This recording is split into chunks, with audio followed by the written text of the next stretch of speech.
নয়ন, প্রথমবারের মতো আজকে দিন আপনার সঙ্গে আমার কথা হচ্ছে এবং আপনি শুরু থেকেই একেবারে পাখির চোখে নজর রাখছিলেন যেখানে নেতাকর্মীরা অবস্থান করছেন, যেখানে শিক্ষার্থীরা পরীক্ষা দিতে যাচ্ছেন। একটা স্বস্তির খবর নয়ন যে সকাল 10টা থেকে এসএসসি পরীক্ষা শুরু হয়, 10টা বেজে গেছে, তার মানে নির্বিঘ্নে তারা অন্তত পরীক্ষা দিতে যেতে পেরেছেন।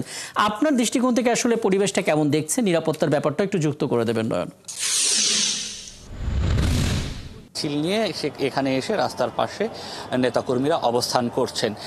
ফলে বেগম খালেদা জিয়ার দেশে ফেরা এটি একটি যেমন বিষয়, একই সঙ্গে এই যে হাজার হাজার নেতাকর্মী যারা এখানে অপেক্ষমান রয়েছেন তাদের এক উচ্ছ্বাস এবং সেই উচ্ছ্বাস নিয়ন্ত্রণের জন্য আইন শৃঙ্খলা বাহিনীর যে তৎপরতা সবগুলোই কিন্তু এখান থেকে দেখা যাচ্ছে। এবং আপনাকেও যদি একটু দেখাতে চাই যে বিমানবন্দর মোড় থেকে আমার চোখ যতটুকু যাচ্ছে খিলক্ষেত পর্যন্ত আমরা দেখছি রাস্তার এক পাশে নেতাকর্মীরা অবস্থান নিয়েছে এবং সময় যত যাচ্ছে তত সেই সংখ্যা বাড়ছে বলেই আমার কাছে মনে হচ্ছে। কেননা আমি এখনও দেখছি যে মোটরসাইকেল, ট্রাক কিংবা বাস যোগে নেতাকর্মীরা এখানে এসে অবস্থান করছেন। আপনি জানেন যে বিএনপি থেকে এক ধরনের নির্দেশনা দেয়া হয়েছে তাদের নেতাকর্মীদেরকে কোথায় কারা দাঁড়াবেন সেটির একটি তথ্যও কিন্তু আমার কাছে আছে, যেটি আমি আপনাকে বলতে পারি যে বিমানবন্দর থেকে এই যে আমি যে জায়গাটিতে দাঁড়িয়ে আছি লা মেরিডিয়ান পর্যন্ত ঢাকা মহানগর উত্তরের যারা নেতাকর্মীরা আছেন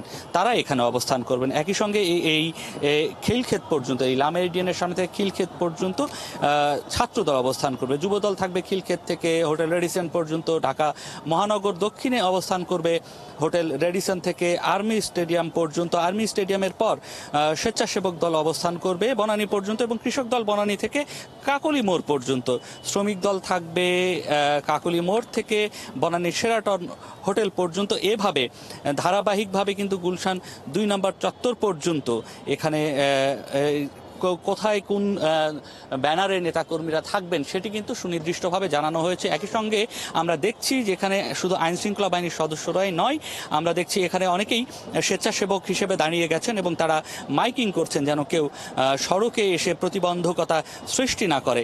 সেটি যেমন আছে, আপনি নিশ্চয়ই দেখতে পাচ্ছেন যে এই যে যারা ফুটপাত ছেড়ে রাস্তায় আসার চেষ্টা করছেন, আমরা দেখছি সেনা সদস্য একই সঙ্গে পুলিশের সদস্যরাও সেই নেতাকর্মী ফুটপাতে উঠে যাবার জন্য বারবারই কিন্তু অনুরোধ করছে। সঙ্গত কারণেই আমরা এই সড়কে যানজটটিও দেখতে পাচ্ছি। 8টার পর থেকে আমরা দেখেছি ছোট এবং বড় ধরনের এখানে যানজট সৃষ্টি হতে, তবে সেটি দীর্ঘক্ষণ আটকে থাকার মতো নয়, তবে ধীরে ধীরে যানের যে ধীর গতি সেটি আমরা দেখেছি। একই সঙ্গে বিভিন্ন সময় গাড়ি আটকে থাকতেও দেখেছি। আপনি নিশ্চয়ই দেখতে পাচ্ছেন যে রাস্তাটির কি অবস্থা এবং আমার চোখ এখন খিলক্ষেতের দিকে যতদূর যাচ্ছে আমরা দেখছি যে রাস্তার পাশে নেতাকর্মীরা যেমন আছে তেমনি মিছিল নিয়েও বিভিন্ন জায়গা থেকে এখানে আসছে। এটি একটি অবস্থা। আর নিরাপত্তার কথা যদি বলি, যেটি সড়কে যান চলাচল নির্বিঘ্ন করার জন্য যে বিষয়গুলো আমি বলছিলাম সেটি যেমন আছে এবং একই সঙ্গে কোনো অপ্রীতিকর পরিস্থিতি তৈরি যেন না হয় সেজন্যও কিন্তু আপনি জানেন যে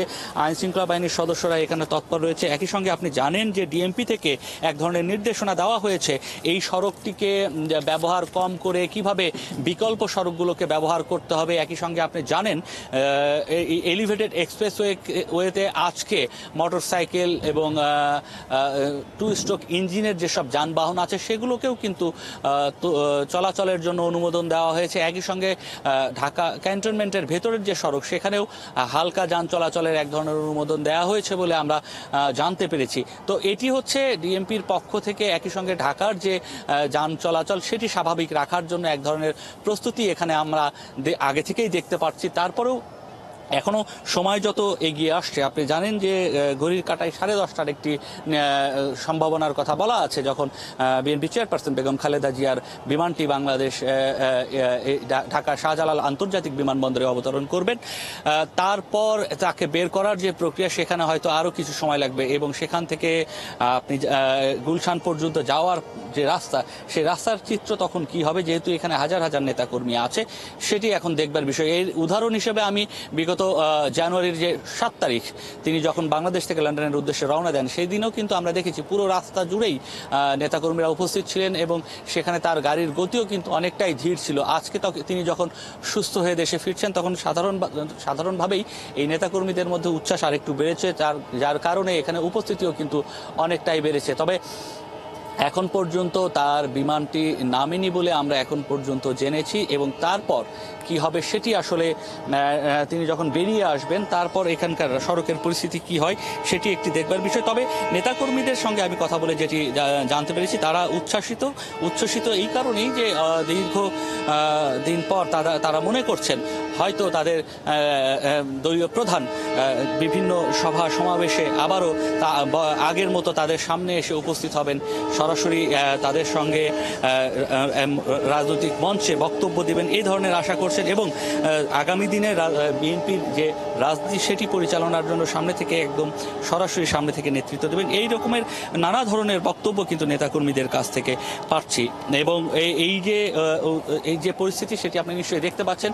আমরা যে জায়গাটিতে দাঁড়িয়ে আছি এখান থেকে বিমানবন্দর মোড় পর্যন্ত দেখা যাচ্ছে, অর্থাৎ এই সড়কটি দিয়েই মূলত বিএনপি চেয়ারপারসন বেগম খালেদা জিয়া নামার পর আসবেন, এবং যার কারণেই যেটি বলা হয়েছে বিমানবন্দরের ভিতরে যেমন 3 স্তরের নিরাপত্তা ব্যবস্থা নেওয়া হয়েছে, তেমনি তিনি যে পথ দিয়ে যাবেন সেখানেও আইন শৃঙ্খলা বাহিনীর সদস্যদের আমি সরব উপস্থিতি দেখতে পাচ্ছি। অনেকগুলো তথ্য আসলে একবারে জানিয়ে দিলেন নয়ন, এবং পুরো ধারণাটা আমরা পেলাম আসলে এই খিলক্ষেত থেকে একেবারে পুরো সামনের সড়কে কাকুলি পর্যন্ত যে সড়কটা থাকবে সেখানে নেতাকর্মীদের উপস্থিতি কেমন থাকবে এটা ধারণা পাওয়া গেল। এবং একটা আসার কথা যে গাড়ির চাপ আছে, কিন্তু গাড়িগুলো আসলে থেমে থাকছে না, অর্থাৎ নেতাকর্মীরা যেই ধারে দাঁড়িয়ে আছেন সেই বরাবর আসলে গাড়িগুলো আসছে, আমরা ড্রোন শটে সেটা দেখতে পাচ্ছি। খিলক্ষেতের ছবিটা আমাদের চোখে ঠিক এই মুহূর্তে আমরা দেখতে পাচ্ছি, এবং একই সঙ্গে দুই প্রান্তে অনেক সাধারণ মানুষ এবং জনস্রোত, এবং একই সঙ্গে নেতাকর্মীরা আসলে অবস্থান করছেন, এবং তারা অবস্থান করছেন খালেদা জিয়ার জন্য, যিনি আসলে 101 দিন পর দেশে ফিরছেন 4 মাসের চিকিৎসা শেষে এবং সুস্থ হয়ে ফিরছেন। এটি তাদের জন্য সবচাইতে আশাবাদের খবর। আমরা আরও একবার যেতে চাই গুলশান 2-এ, সেখান থেকে যুক্ত হবেন আমাদের সহকর্মী সাজিদ সরকার। এবং আগে জানিয়েছি গুলশান 2-এ আসলে নেতাকর্মীরা অবস্থান করছেন, বিশেষ করে নারী নেতাকর্মী যারা আছেন তারা অবস্থান করছেন, এবং সেখানেই সবচেয়ে বেশি অবস্থানটা আমাদের চোখে পড়ছিল। সাজি সরকার, আপনি আছেন, গুলশান 2-এর খবরটা আমাদেরকে জানাবেন। সাধারণ মানুষের উচ্ছ্বাস, তাদের অবস্থান, সেই ছবিটা নিশ্চয়ই দেখবো আপনার মাধ্যমে, এবং আইন শৃঙ্খলা বাহিনীর যে অবস্থান সেই অবস্থানের কথাটাও আমাদেরকে একটু তুলে ধরার চেষ্টা করবেন।